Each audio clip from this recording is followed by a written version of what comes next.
High, welcome to my video. আমি কিন্তু আগেই বলছি কোনো রান্নার ভিডিও আমি বানাই না। হঠাৎ খাবারটা বানাচ্ছিলাম যখন আমার এক বান্ধবীর কথা মনে পড়ে গেল যে রান্না করতে পারেন না তেমন কিছুই। আমি ভাবলাম তোমাদের সাথে ভিডিওটা শেয়ার করি, তোমাদেরও যদি এরকম বন্ধুবান্ধব থাকে তাহলে তাকেও হেল্প করে দিতে পারবে তোমরা।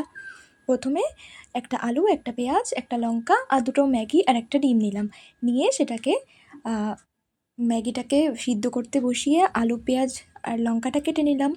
তারপর ম্যাগিটাকে শুকনো করতে দিয়ে আমি কিছুটা পেঁয়াজ ভেজে রাখলাম। তারপর আলুটার মধ্যে আর বাদবাকি পেঁয়াজ আর লঙ্কাটা ভেজে নিলাম। তারপর ভাজার পরে আস্তে আস্তে তাতে পরিমাণ মতন নুন আর হলুদ না দিলেও হয়, ওটা আলু ভাজার সময় এক ছিটে হলুদ দিয়ে দিলাম আর পরিমাণ মতো নুনটা তো দিলেই।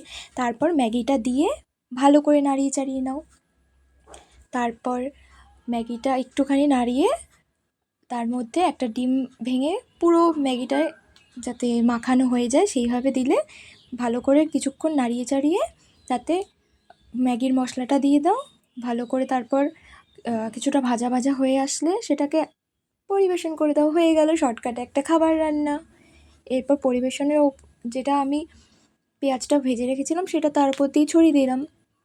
তোমরাও যদি এইটা রান্না করে কোনো উপকার পাও, মানে এই রেসিপিটা দেখে শর্টকাটে, যারা রান্না করতে পারো না তাদের জন্য বলছি, অবশ্যই আমাকে জানিও।